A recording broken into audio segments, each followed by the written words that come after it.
Hi hello నమస్తే. నేను మీ లక్ష్మీ చౌదరిని. Welcome to my channel misty మధురిమలు తెలుగు ఆడియో స్టోరీస్. మనసుకి హత్తుకునే మధురమైన భావాలను వినాలి అంటే కథలు వింటున్న ప్రతి ఒక్కరూ ఛానల్ని సబ్స్క్రైబ్ చేసుకొని నన్ను సపోర్ట్ చేయండి యార్. ఛానల్ని సబ్స్క్రైబ్ చేసుకొని లైక్స్ ఇస్తూ హైప్ ఇస్తూ కామెంట్స్ ఇస్తున్న ప్రతి ఒక్కరికి థ్యాంక్ యూ సో మచ్. కథలోకి వెళ్ళే ముందు లైక్ చేయడం హైప్ చేయడం ఇవ్వడం మాత్రం మర్చిపోకండి. అల్లుకున్న బంధం 42తో మీ ముందుకి వచ్చేసాను. ఇక మనం ఆలస్యం చేయకుండా కథలోకి వెళ్ళిపోదాం. అతుల్ మాటలతో భయంతో ఒళ్ళంతా చెమటలు పట్టిన ఐషుకి కడుపులో చిన్న నొప్పి కూడా స్టార్ట్ అయ్యింది. కానీ తనున్న టెన్షన్లో అది పట్టించుకునే స్థితిలో లేదు. శివ్కి కాల్ చేస్తుంది. శివ్ ఫోన్ స్విచ్ ఆఫ్ రావడంతో ఇంకా టెన్షన్ స్టార్ట్ అయింది. తనున్న టెన్షన్లో ఇంకెవరికైనా ఫోన్ చేద్దామన్న ఊహ కూడా ఐషుకి రావడం లేదు. శివ్ ఫోన్ స్విచ్ ఆఫ్ అని రావడంతో నిమిషానికి ఒకసారి కాల్ చేసి శివ్ ఫోన్ స్విచ్ ఆఫ్ అనే రావడంతో అతుల్ చెప్పింది నిజమేమో అనిపించింది. అప్పటి వరకు అబద్ధం చెప్పాడు అనుకున్న ఐషు అప్పుడు నిజమని నమ్మడం మొదలుపెట్టింది. అంతే, తనున్న స్థితి మరిచిపోయింది. కేవలం రోడ్ మీద చావు బతుకుల్లో ఉన్నాడు, నా మనుషులు అడ్డుగా ఉన్నారు అని చెప్పింది మాత్రమే తన మైండ్లో ఉంది. ఒక్క క్షణం ఆలోచించకుండా ఫోన్ పట్టుకొని పరుగులాంటి నడకతో స్టెప్స్ దిగుతుంది. శాంతమ్మ అంటూ కేకలు వేస్తూ దిగుతున్న ఐషుని చూసి, చిన్నమ్మ ఏమైంది, ఎందుకంత ఫాస్ట్గా దిగుతున్నారు చిన్నగా అని చెప్పేలోపు శాంత ఎదురుగా నుంచొని సత్యం చాచు ఎక్కడా అని అడుగుతుంది. స్నానం చేయడానికి వెళ్ళాడమ్మా, ఎందుకు అని అడుగుతుంది. శాంతకేమీ చెప్పకుండా సత్యం వచ్చే వరకు కూడా ఆగకుండా అక్కడున్న కీస్ తీసుకొని పరుగున కారు దగ్గరికి వెళ్ళింది.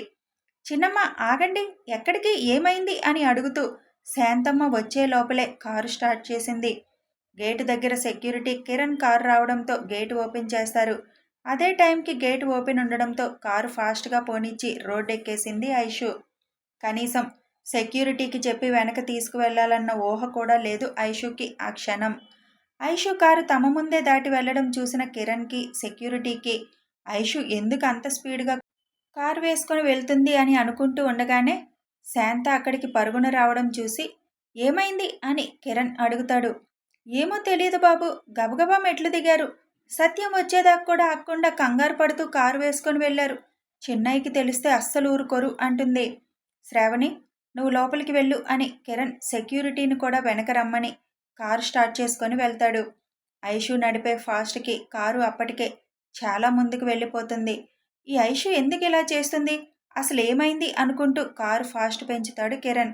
ఐషు కారు దూరం నుంచి రావడం చూసిన Atul and co evil smile చేస్తూ ఐషుకి ఫోన్ కలుపుతారు. ఇందాక నెంబర్నే మళ్ళీ రావడంతో ఫోన్ లిఫ్ట్ చేస్తుంది ఐషు. మొగుడంటే చాలా ప్రేమ ఉన్నట్టుంది, చాలా ఫాస్ట్గా వచ్చావు అంటాడు అతుల్. ముందు యాక్సిడెంట్ ఎక్కడ చేసావో చెప్పు అని అడుగుతుంది ఐషు. నీ మొగుడికి యాక్సిడెంట్ అవ్వలేదు, ఇప్పుడు నీకవుతుంది ఐశ్వర్య. నిన్ను చంపి నీ మొగుడిని ఏడిపించాలి అని నిన్ను ట్రాప్ చేశాను, చక్కగా వలలో పడ్డావు. వాట్ అంటూ సడన్ బ్రేక్ వేస్తుంది కారు. దానితో ముందుకు తూలి స్టీరింగ్ పొట్ట తాకుతుంది. 45 నిమిషాలు పట్టే దూరాన్ని చిరాకు ప్లస్ ఐషు ఫోన్ చేస్తే తన ఫోన్ అవ్వకపోతే కంగారు పడుతుంది అని స్పీడ్గా డ్రైవ్ చేసి 25 నిమిషాల్లో ఆఫీస్కి చేరుకుంటాడు శివ్. రావడమే ఫాస్ట్గా క్యాబిన్లోకి వచ్చి ఫోన్ తీసుకున్న శివ్కి అప్పటికే అతుల్ మీద నిఘా పెట్టిన వాళ్ళు కాల్ చేస్తూ ఉంటారు. వీళ్ళు ఇప్పుడు చేస్తున్నారేంటి అని ఫోన్ లిఫ్ట్ చేయగానే, సార్ అతుల్, అప్పుడు మీరు జైలుకి పంపించారు కదా ఆ అమ్మాయి, ఇంకొకడు ఇక్కడ పలానా రోడ్లోకి వచ్చారు సార్, చాలాసేపటి నుంచి ఇక్కడే ఉన్నారు. మీరు కారు ఆపినప్పుడు కూడా దూరం నుంచి మిమ్మల్ని వాచ్ చేస్తున్నారు సార్, ఎందుకో డౌట్గా ఉంది. ఈరోజు వాళ్ళు హాస్పిటల్ నుంచి బయటికి కూడా వెనక గేట్ నుండి వెళ్ళడం, ఆ టైంలో అనుకోకుండా మేము అటు ఉండడం వల్ల మా కంట పడింది సార్, లేకపోతే వాళ్ళని మిస్ అయ్యేవాళ్ళం. వాళ్ళు ఏదో చేస్తున్నారు అనిపించింది సార్, అందుకే ఫాలో అయ్యాం. కానీ 1 గంట నుంచి ఇక్కడే ఉన్నారు, మిమ్మల్ని వాచ్ చేశారు.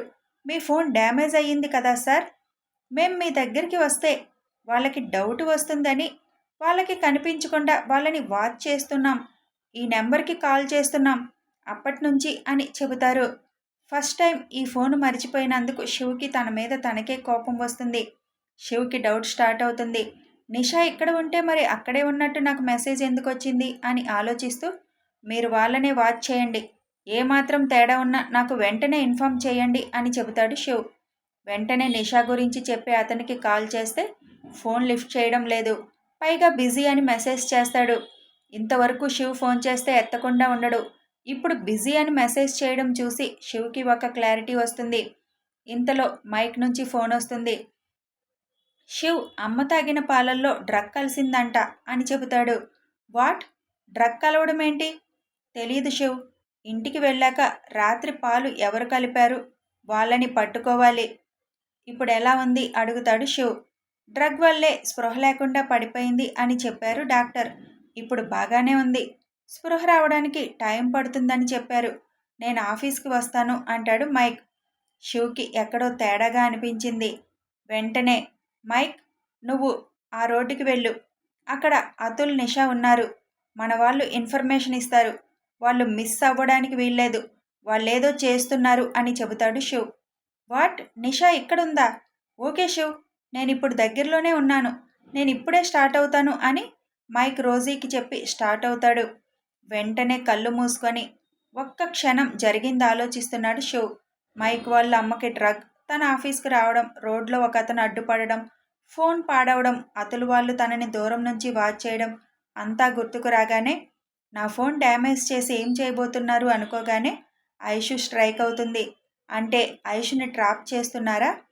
ఇదంతా ఐషు కార్ స్టార్ట్ చేసి బయటికి వెళ్ళిన 5 నిమిషాల్లో శివ్కి తెలుస్తుంది. శివ్తో మాట్లాడుతూ ఐషు కారు చూడరు ఆ సెక్యూరిటీ. కానీ ఆ 5 నిమిషాల ఆలస్యం ఇప్పుడు ఐషు ప్రమాదంలో పడేలా చేసింది. అప్పటికే శాంత చెప్పిన మాట విన్న సత్యం శివ్కి కాల్ చేయడం, అది పని చేయకపోవడం జరిగిపోయింది. తను కూడా కారు తీసుకొని బయలుదేరతాడు. శివ్కి ఆ ఊహ వచ్చిన మరుక్షణం ఐషుకి కాల్ చేశాడు. కానీ అప్పటికే అతుల్ ఫోన్ చేయడంతో ఎంగేజ్ వస్తుంది. ఐషు ఎవరితో మాట్లాడుతున్నావు, పికప్ ఫోన్ అంటూ ట్రై చేస్తూనే ఉన్నాడు. కానీ ఐషు అతుల్తో మాట్లాడుతూ ఫోన్ వస్తుంది చూసుకోలేదు. వెంటనే శివ్ కిరణ్కి కాల్ చేస్తాడు. కాల్ చేస్తూనే మీటింగ్ క్యాన్సిల్ చేయమని, ఇట్స్ ఎమర్జెన్సీ అని చెప్పి బయటికి వచ్చి కార్ స్టార్ట్ చేస్తాడు. కిరణ్ శివ్ సెకండ్ నెంబర్ నుంచి ఫోన్ రావడంతో వీడికి శాంత ఫోన్ చేసి చెప్పిందేమో అనుకొని ఫోన్ లిఫ్ట్ చేస్తాడు. కిరణ్, ఇంటికి వచ్చావా? బుజ్జి ఫోన్ ఎంగేజ్ వస్తుంది. ఫోన్ ఒకసారి ఇవ్వు, తనని బయటికి రానివ్వకు. నువ్వు తనతోనే ఉండు అని ఫాస్ట్గా చెప్తాడు శివ్. అంటే శాంత ఫోన్ చేసి చెప్పలేదు. మరెందుకు ఇంత కంగారుగా ఉన్నాడు అనుకొని శివ్, ఐషు ఇంట్లో లేదు. నేను వచ్చేసరికి కారు వేసుకొని వెళ్తుంది. నేను తన కోసమే వెళ్తున్నాను అని చెబుతాడు కిరణ్. ఎప్పుడైతే కిరణ్ ఐషు ఇంట్లో లేదన్నాడో అప్పుడే శివ్కి హార్ట్ బీట్ పెరిగిపోయి ఒక్క నిమిషం కార్ బ్రేక్స్ వేసేస్తాడు. కానీ మరుక్షణమే ఐషు కోసం ఆలోచించి కారు స్పీడ్ పెంచుతాడు. శివ్ అని పిలవగానే కిరణ్, అతులేదో చేస్తున్నాడ్రా, ఇప్పుడు నీకంతా చెప్పలేను, బుజ్జి కార్ క్యాచ్ చేయి అని చెబుతాడు. వాట్? ఏం మాట్లాడుతున్నావు శివ్ అంటాడు కిరణ్. శివ్ ఫోన్లో క్లుప్తంగా చెప్పి ఎట్టి పరిస్థితుల్లో కార్ క్యాచ్ చేయి, నేను ఇంకో 15 నిమిషాల్లో అటు వచ్చేస్తాను అంటాడు శివ్. ఓకే, నేను వెళ్తాను అని కిరణ్ కూడా స్పీడ్ పెంచుతాడు. కానీ కిరణ్కి ఐషు కారు కనిపించదు దగ్గరలో. ఎంత ఫాస్ట్గా వెళ్ళావు ఐషు అంటూ కిరణ్ కూడా స్పీడ్ పెంచుతాడు. ఇదంతా అతుల్ ఐషుతో మాట్లాడుతుండగానే జరుగుతుంది. అతుల్ మాట విన్న ఐషు ఒక్క క్షణం షాక్తో సడన్ బ్రేక్ వేయడంతో ఐషు పొట్టకి స్టీరింగ్ చిన్నగా గుద్దుకొని అమ్మా అంటుంది. నీ బేబీ కూడా నీతో పాటే వస్తారు ఐశ్వర్య, డోంట్ వర్రీ అంటూ నీ వెనక మృత్యు ఉంది. ఇప్పుడు నీ మొగుడు ఎలా వచ్చి నిన్ను కాపాడుతాడు చూస్తాను అని నవ్వుతాడు అతుల్. వెనక్కి చూసిన ఐషుకి ట్రక్ రావడం చూసి భయం వేసిన తను వెంటనే అలర్ట్ అయింది. కార్ స్టార్ట్ చేసి స్పీడ్గా ముందుకు దూసుకు వెళ్తుంది. అది చూసిన అతుల్, ఎంత దూరం తప్పించుకుంటావు ఐశ్వర్య, నువ్వెలా చావు తప్పించుకోగలవో నేను చూస్తా అని కారు స్టార్ట్ చేయబోయే సమయానికి ఒకవైపు మైక్ కారు, ఇంకోవైపు శివ్ చెప్పడంతో సెక్యూరిటీని కిరణ్ అక్కడికి పంపిస్తాడు. వాళ్ళు ఇంకోవైపు వాళ్ళ మీద నిఘా ఉంచిన వాళ్ళు రౌండప్ చేస్తారు. కిరణ్కి ముందు ట్రక్ కనిపిస్తుండడంతో ఆ ట్రక్ తప్పించాలని చూస్తున్నా అవడం లేదు. ఐషు కారు కనిపించలేదన్న ప్రెస్టేషన్లో ఉన్నాడు కిరణ్. తనని రౌండప్ చేసిన వాళ్ళని చూడగానే భయం స్టార్ట్ అయినా ఇదెలా సాధ్యం అని వాళ్ళు ఆలోచిస్తూ ఉండగానే మైక్ వాళ్ళ ముందుకి వచ్చి శివ్, వీళ్ళనేం చేయను అని అడుగుతాడు. శివ్ ఫోన్ అని అర్థమవ్వగానే క్లాప్స్ కొడుతూ వావ్ శివ్, నువ్వింత స్మార్ట్గా ఫాస్ట్గా పట్టేశావు. కానీ నీ భార్యని మాత్రం కాపాడుకోలేవు. మృత్యు ట్రక్ రూపంలో వెంటాడుతుంది తనని. నువ్వు వచ్చేలోపు నీ భార్య బిడ్డ చస్తారు అని అరుస్తుంది నిషా. శివ్ అంతా విని మైక్ వాళ్ళని నీ ఫ్యాక్టరీకి తీసుకువెళ్ళు, నేను వచ్చే వరకు వాళ్ళని అక్కడే ఉంచు అని చెబుతాడు. రిచర్డ్కి అతుల్కి చెమటలు స్టార్ట్ అయ్యాయి. అప్పటికే సెక్యూరిటీ అక్కడ ఉండడంతో ఇక్కడ అందరూ ఉన్నారేంటని అక్కడికి వచ్చిన సత్యం అక్కడ అతుల్ని చూడగానే విషయం అర్థమవుతుంది. వాడే ఏదో చేశాడు అని అతుల్ని ఒక్కటి పీకుతాడు. శివ్ మరి సిస్ నేను వెళ్తాను అంటాడు మైక్. నో మైక్, నేను దగ్గరికి వచ్చేశాను. కిరణ్ ఫాలో అవుతున్నాడు, నువ్వు మాత్రం వాళ్ళు తప్పించుకోకుండా చూసుకో అని చెబుతాడు. ఓకే శివ్ అని సెక్యూరిటీ వాళ్ళని కట్టి కారులో తోయగానే సత్యం మైక్ వాళ్ళని తీసుకొని వెళ్తూ కొంతమంది మేడం కోసం వెళ్ళండి అని చెప్పి మిగిలిన వాళ్ళని తనతో రమ్మని మైక్ స్టార్ట్ అవుతాడు. శివ్కి కళ్ళమ్మటి నీళ్లు కారుతుంటే ఎందుకు బుజ్జి ఇంత తొందర నీకు? డెఫినెట్గా నా గురించే ఏదో చెప్పుంటారు, అందుకే నువ్వు అంత తొందరగా బయటికి వచ్చావు. అసలు నిజమా అబద్ధమా అని ఆలోచించవా అని ఐషు నెంబర్కి కాల్ చేస్తాడు. శివ్ రెండో నెంబర్ చూడగానే ఐషుకి తను ఆలోచించకుండా ఎంత పెద్ద తప్పు చేసింది అనేది తనకి అర్థమయ్యింది.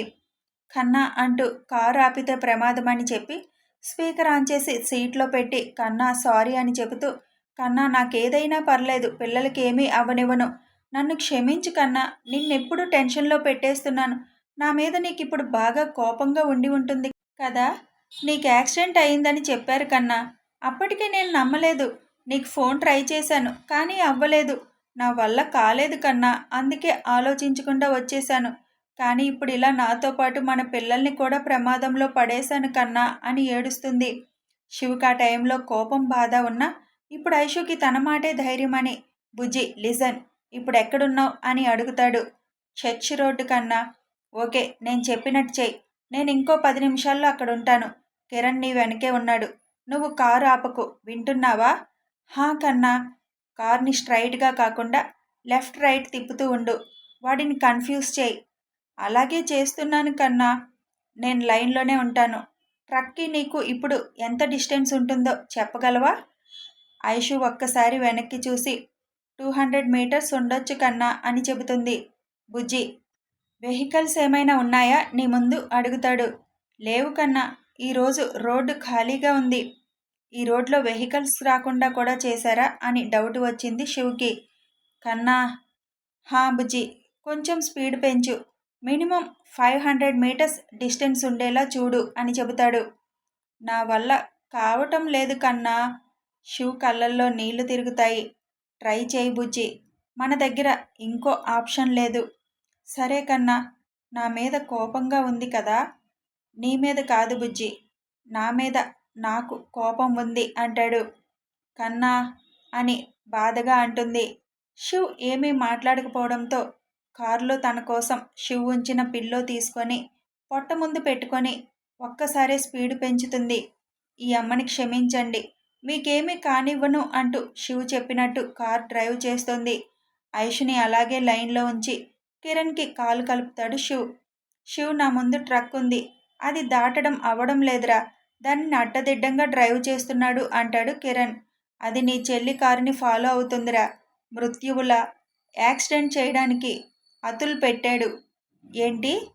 హా, నువ్వు అలాగే ఫాలో అవ్వు, సెక్యూరిటీ వస్తున్నారు, వాడిని బ్లాక్ చేయడం అవుతుందేమో ప్రయత్నం చేయండి అని చెబుతాడు. అలాగే శివ్, నువ్వు ఎక్కడున్నావు? ఇంకో 5 మినిట్స్లో ఆ రోడ్డుకి వస్తాను అని చెబుతాడు శివ్. బుజ్జి హా కన్నా అంటుంది. నీకు ఎక్కడన్నా కట్ అయ్యే ఛాన్స్ ఉందా అని అడుగుతాడు. దగ్గరలో లేదు కన్నా. సరే నేను దగ్గరికి వచ్చేశాను, నువ్వు అలాగే రా అని చెబుతాడు. హా కన్నా. శివ్ కూడా రాంగ్ రూట్లో వచ్చి అప్పటికే ఆ రోడ్డుకి చేరుకుంటాడు. దూరం నుంచి ఐషు కార్ దాని వెనక మృత్యువులా దూసుకు వస్తున్న ట్రక్ని చూసి కోపంతో కళ్ళు మొహం ఎర్రగా అయిపోతాయి. ఐషు కారు వస్తున్న స్పీడ్ చూస్తే అసలు తన పరిస్థితి, పిల్లల పరిస్థితి ఎలా ఉంది అని శివ్కి భయం స్టార్ట్ అయ్యింది. దూరంగా వస్తున్న శివ్ కారు చూడగానే ఐషుకి ఊపిరి అందినట్టు అవుతుంది. సారీ కన్నా, నేను తప్పు చేశాను అని అనుకుంటూ శివ్ కారు వైపు పోనిస్తుంది. కానీ అప్పటికే ఐషుకు బ్లీడింగ్ అవుతుండడం పెయిన్ స్టార్ట్ అవ్వడం జరిగి చాలాసేపు అయింది. కారు ఆపితే ఎక్కడ పిల్లల్ని తన వల్ల బలి చేయాల్సి వస్తుందని నొప్పి పంటి చాటున బిగపట్టి అప్పటికే కళ్ళు మూసుకుపోతుంటే శక్తిని కూడగట్టుకొని డ్రైవ్ చేస్తుంది. శివ్ కార్ ఇంకొక 20 అడుగుల దూరంలో ఉందనగా ఐషుకి చేతుల్లో పట్టు తప్పి స్టీరింగ్ వదిలేస్తుంది. శివ్ ఫాస్ట్గా వచ్చి ఐషుని చూసి బుజ్జి ముందుకు వెళ్ళు ఫాస్ట్గా అని అరుస్తాడు. శివ్ గొంతు వినగానే అలర్ట్ అయి మళ్ళీ స్టీరింగ్ పట్టుకొని స్పీడ్ పెంచుతుంది. శివ్ కారు దాటి ముందుకు వెళ్ళిపోతుంది. ట్రక్ వాడు పంతంతో స్పీడ్ పెంచి వస్తూ ఉండడంతో వాడిని ఆపడానికి ఐషు కారు శివ్ కార్ని దాటగానే శివ్ కార్ని ట్రక్ ముందు పెడుతూ ఫోను తన థింగ్స్ తీసుకొని కిరణ్ నువ్వు ముందుకు రాగు అక్కడే ఆగని చెప్పి శివ్ కారులో నుంచి దూకేస్తాడు. డ్రైవర్ శివ్ చేసింది ఊహించే లోపే శివ్ కారు వెళ్ళి ట్రక్ని గుద్దేస్తుంది. డ్రైవర్ అదుపు చేసుకోలేక సడన్ బ్రేక్ వేసేసరికి ట్రక్ ఓవర్ స్పీడ్గా ఉండడంతో అదుపు తప్పి పక్కకి ఒరుగుతుంది. అది చూసిన కిరణ్ కారు దిగి ముందుకు వచ్చేసరికి శివ్ లేచి ఐషు కారు దగ్గరికి పరుగు పెడతాడు. శివ్ కారు దాటి ముందుకు వెళ్ళిన ఐషు ఇంకక్కడ సడన్ బ్రేక్ వేస్తుంది. కానీ ఆ ఊపు తట్టుకోలేక ముందుకు తూలుతుంది. అలాంటి పరిస్థితిలో కూడా ఎక్కడ స్టీరింగ్ బలంగా పొట్టకి గుద్దుకుంటుందో అని కొంచెం పక్కకి జరిగేసరికి అప్పటికే కళ్ళు మూతలు పడుతుండడంతో తల స్టీరింగ్ మీదకి వాలుతుంది. దానితో స్టీరింగ్కి తల కొట్టుకుంటుంది. శివ్ వచ్చేసరికి ఐషు స్టీరింగ్ మీద తలవాల్చి ఉండడంతో బుజ్జి అంటూ పిలుస్తాడు. శివ్ గొంతు విన్నాక కన్నా మన పిల్లలు తొందరగా హాస్పిటల్కి వెళ్ళాలి అని చిన్నగా చెబుతుంది. ఐషుని 2 చేతుల్లోకి తీసుకోగానే కింద భాగం మొత్తం రక్తంతో తడిచి ఉండడం చూసి శివ్కి భయం స్టార్ట్ అవుతుంది. బుజ్జి బుజ్జి అని పిలుస్తూ కిరణ్ వస్తూ ఉండడం చూసి కిరణ్ కార్తీ అని అరుస్తాడు. కిరణ్ ఫాస్ట్గా పరిగెత్తుకొని వెళ్ళి తన కారు రివర్స్ చేసి పెడతాడు. అప్పటికే సెక్యూరిటీ అక్కడికి చేరుతారు. వాళ్ళు ట్రక్ డ్రైవర్ని పట్టుకోగానే వాడిని కూడా తీసుకువెళ్ళి వాళ్ళతో పాటు ఉంచండి అని చెప్పి కారు ఎక్కుతాడు శివ్. కిరణ్ ఇచ్చిన వాటర్ బాటిల్ తీసుకొని ఐషు మొహం మీద పోసి బుజ్జి కళ్ళు తెరువురా మీకేమీ కాదు అంటూ పిలుస్తాడు. కన్నా వాటర్ బ్రేక్ అయ్యాయి బ్లీడ్ అవుతుంది. స్టీరింగ్ చాలాసార్లు పొట్టకు తగిలింది. అంతా నా వల్లే కన్నా నన్ను క్షమించు కన్నా అంటూ శివ్ గుండెల్లో తలదాచుకొని చాలా పెయిన్ వస్తుంది కన్నా తొందరగా వెళ్ళమని చెప్పు లేకపోతే పిల్లలకి ప్రమాదం అంటుంది. కిరణ్ అప్పటికే స్పీడ్గా డ్రైవ్ చేయడంతో కిరణ్ వర్క్ చేసే హాస్పిటల్ అక్కడికి దగ్గర అవడంతో హరిగారికి ఫోన్ చేసి రెడీగా ఉండమని చెబుతాడు. శివ్ ఐషుని గుండెలకి హత్తుకొని ఏం మాట్లాడాలి అర్థం కాక కన్నీళ్లతో ఐషుని చూస్తూ ఉంటాడు. హాస్పిటల్ రావడంతో హరిగారు అక్కడే ఉండడంతో అన్నీ రెడీ చేసి ఉంచడంతో డైరెక్ట్ ఆపరేషన్ థియేటర్కి తీసుకువెళ్తారు. థియేటర్ ముందు స్ట్రెచ్చర్ మీద పడుకోబెట్టగానే కన్నా అని శివ్ చేయి పట్టుకుంటుంది. బుజ్జి నీకేమీ కాదు అంటాడు. కన్నా నా సిచ్యువేషన్ నాకు తెలుసు కన్నా ఇప్పుడు నేనా పిల్లల అనే సిచ్యువేషన్ ఉంది. నేను నీకు పిల్లల్ని ఇస్తాను కన్నా నాకేదైనా అయితే పిల్లల్ని తీసుకొని ఇండియా వెళ్ళిపోకన్నా అలా మాట్లాడుకు అని ఐషు నోటి మీద చెయ్యి వేసి తల అడ్డంగా ఊపుతాడు శివ్. శివ్ చెయ్యి తీసి నన్ను మాట్లాడనివ్వు కన్నా వాళ్ళు నాలాగా ఒంటరిగా బతకకూడదు. నాన్న నన్ను ఎంత ప్రేమగా చూసుకున్నా అమ్మమ్మ తాతయ్య ఇలాంటి బంధాలు నాకెందుకు లేరు అని చాలాసార్లు బాధపడ్డాను. నాన్నని అడిగితే బాధపడతారని ఎప్పుడూ అడగలేదు. మనకి చాలా పెద్ద ఫ్యామిలీనే ఉంది. మన పిల్లల్ని అక్కడికి తీసుకువెళ్ళి అందరి మధ్య పెంచుకన్నా. షటప్ బుజ్జి ఏం మాట్లాడుతున్నావో అర్థమవుతుందా? నువ్వు లేకుండా మేమెలా ఉంటాం అనుకున్నావు? పిల్లలకి ఎంతమంది ఉన్నా తల్లి లేని లోటు తీర్చగలరా? తల్లి లేకపోతే ఎలా ఉంటుందో నీకు తెలిసినంత ఎవరికి తెలుసు? అది కాదు కన్నా నువ్వు మాట్లాడకు బుజ్జి. ఇప్పటి వరకు నువ్వు మాట్లాడావు. ఇప్పుడు నేను చెప్పేది విను.